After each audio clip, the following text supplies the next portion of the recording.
दोस्तों, सकाफत एक सिंध जो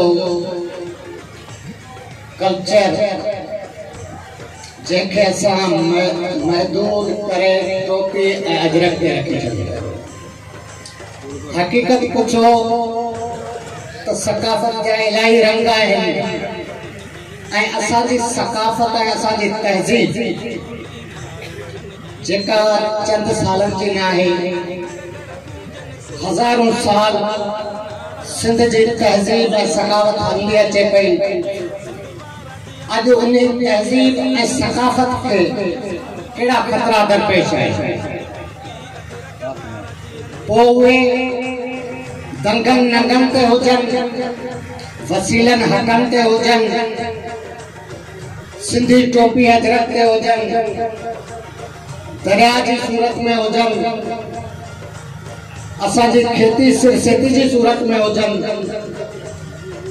पर अनेक खतरा मंडलाए रहिया आहिनि असांजी सिंध जी सकाफत। असांखे खुशी थी आहे ॾाढी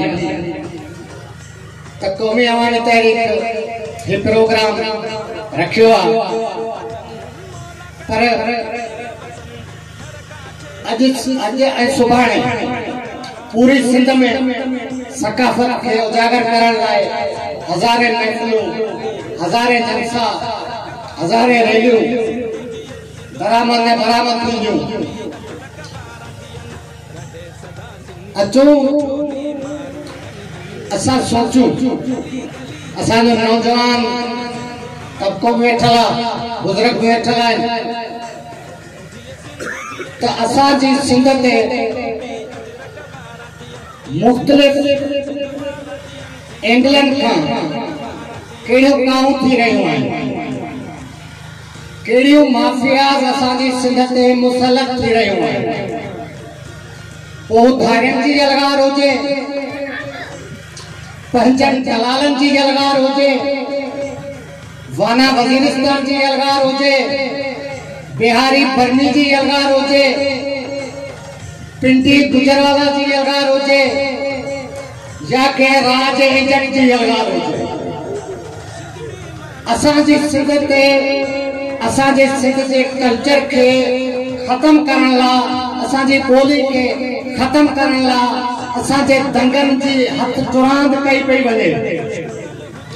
उन्हीं में असांजा देसी दलाल भी मुलवस आहे, जिन्हनि खे असां खुले खुले देसी दलाल चवंदा आहियूं। मूंखे ॿुधायो, दोदो चनेसर असांजी सिंध जो हिकिड़ो तारीख़ आहे। दोदो हिकु शींहुं ऐं पंहिंजी क़ौम जी मालिकी कंदड़ सिंध जो सिपह सालार आहे। उन्हीं जो भाउ चनेसर भी हो। पोइ दोदे खे इग्नोर करे चनेसर खे अवलियत छो ॾिनी वई? तारीख़ ॿुधाए पई त दलाल के अॼु जा कोन्हे, शुरू खां अचनि पिया ऐं उहे सिंध ऐं सिंधियुनि जे लाइ इस्तेमाल थी रहिया आहिनि। असां तमाम बेहतरीन ॻाल्हियूं साईं शम्स वग़ैरह साहब कयूं, समझाइण जी उन हद करे छॾी, मोहतरम गुलशन पली साहब कयूं, पर असांजो शऊर असांखां कहिड़ी घुर करे थो। सिंध में सिंध जा गभरू जवान क़तल थी रहिया आहिनि, शहीद थी रहिया आहिनि। उहे कंहिंजे थ्रू थी रहिया आहिनि? सिंध जे गभरूनि जे कातिलनि ते, सिंध जे शऊर जे कातिलनि ते नारे नारे नारे सिंध। सिंध जे दर्शन में, यूनिवर्सिटियुनि में असांजे सिंधी नियाणियुनि खे जेके डॉक्टर जी डिग्री ते पहुतल रहियूं उन्हनि खे क़तल कयो पियो वञे, ड्रामो रचायो थो वञे त बाबा इहा ख़ुदकशी आहे, उन फाहे पखे सां ख़ुदकशी करे छॾी। बाबा के वडेरे के एमपीए के एमएनए जी धीउ छो नथी ख़ुदकशी करे? के वडेरे के एमपीए के सरदार के भोतार जो पुट छो नथो क़तल कयो वञे? सिर्फ असांजे शऊर के क़तल करण लाइ इहा हिकिड़ी लानत सिंध में वडेरनि जे थ्रू, भोतारनि जे थ्रू, सरदारनि जे थ्रू कई वई आहे। तो बाबा जेको बि सिंध ख़ातिर ॻाल्हाए, सिंध जे हक़नि लाइ आवाज़ बुलंद करे, जेको बि सिंध ते रोडनि लाइ निकिरे, उन खे दिन दिहाड़े में क़तल करे छॾियो। हिकिड़ो क्रिकेटर खे पुलिस छा रोकियो?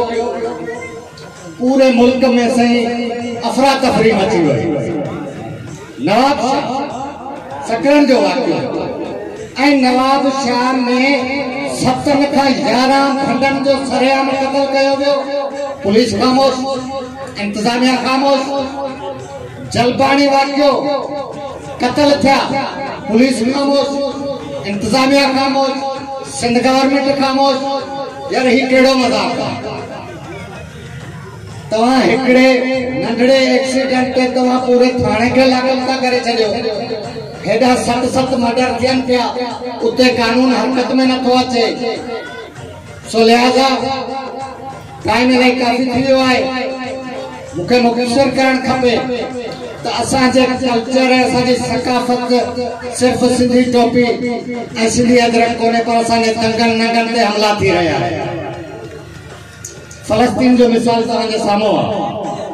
साईं शम्स, साईं मरेना, फ़लस्तीन हिकिड़ी रेगिस्तानी इलाइक़े जी ज़मीन हुई जेका हुनजी क़ीमत कुझु बि न हुई। यहूदियुनि छा कयो? बाबा तुझे 5000 जी एकड़ जी कीमत है एकड़ जमीन की, तू 5 लाख रुपया वठ।